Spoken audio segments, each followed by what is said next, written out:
கலையுலக வாரிசு என எம்ஜிஆர் அழைத்ததை மிகப்பெரிய பாக்கியமாக கருதினார் பாக்கியராஜ் என்று கூற வேண்டும். தற்பொழுது அவருடைய இல்லத்திலிருந்து நமக்கு காட்சிகள் வந்து கொண்டிருக்கின்றன. அவருடைய உறவினர்கள் மற்றும் திரையுலகை சேர்ந்தவர்கள் எல்லாம், அவருடைய உதவியாளர்கள் அனைவருமே தற்போது அவருடைய இல்லத்திலே குழுமி இருக்கிறார்கள். மிகப்பெரிய சாதனையாளன், மிகப்பெரிய படைப்பாளி. இவருக்கு என்ன பட்டங்கள் இல்லை, அந்த அளவுக்கு தமிழ் திரையுலகம் மட்டுமல்ல, தெலுங்கிலும் பாக்கியராஜுக்கு இன்னொரு மிக முக்கியமான பார்த்திபன், தன்னுடைய மிக முக்கிய செயலில் ஒருவன பார்த்திபன் அலறி அடித்துக் கொண்டு தற்போது பாக்கியராஜ் இல்லத்திற்கு வந்து கொண்டிருக்கிறார். பாண்டியராஜன், பார்த்திபன் போன்ற இயக்குநர்கள் எல்லாம் பாக்கியராஜனுடைய மிகப்பெரிய பக்தர்கள் என்றே கூறலாம். பார்த்திபன் அப்படிதான் சொல்லுவார் அவரை, நான் உங்களுடைய பக்தன் என்றுதான் கூறுவார். அந்த அளவுக்கு அவர் மேல் பக்தி வைத்திருந்தார்கள். அதே போன்று சொல்லிக் கொடுப்பதிலும் அவருக்கு இணை யாரும் இல்லை. பாக்கியராஜை போன்ற ஒரு மிக சிறந்த டீச்சர், ஆசிரியர் இல்லை என்று திரையுலகிலே சொல்வார்கள். அந்த அளவுக்கு மிக தெளிவாக புரியும்படி சொல்லிக் கொடுப்பார் என்றுதான் கூற வேண்டும்.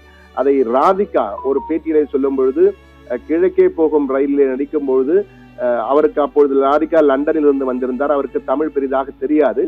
பாக்கியராஜ் திட்டுவார், பாரதி ராஜா திட்டுவார். பாக்கியராஜன் சொல்ல, பாக்கியராஜை செல்லமாக ராஜா என்றுதான் அழைப்பார்கள். திரையுலகிலே ஆரம்ப காலகட்டத்திலே பாக்கியராஜனை செல்லமாக எல்லோருமே ராஜா என்றுதான் அழைப்பார்கள். பழனிசாமி தான் அவருடைய இயற்பெயர். ராஜா ராஜா என்றுதான் அவரை அழைப்பார்கள்.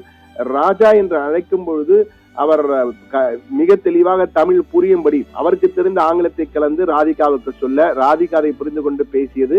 ராதிகாவே பல நிகழ்ச்சிகளிலே பகிர்ந்திருக்கிறார்.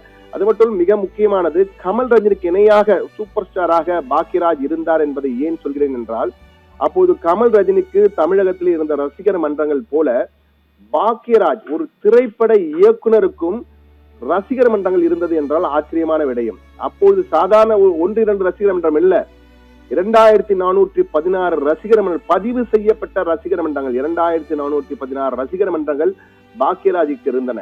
அந்த ரசிகர் மன்றத்தின் தலைவராக அவருடைய நெருங்கிய நண்பர் பழனிசாமி தான் இருந்தார்.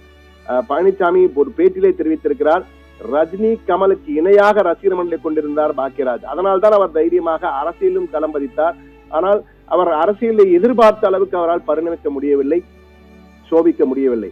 ஆனால் மற்ற துறைகளிலே அவர் கை வைத்த துறைகளில் எல்லாம் அனைத்துமே வெற்றி பெற்றார், அரசியலை தவிர்த்து என்றான் கூற வேண்டும்.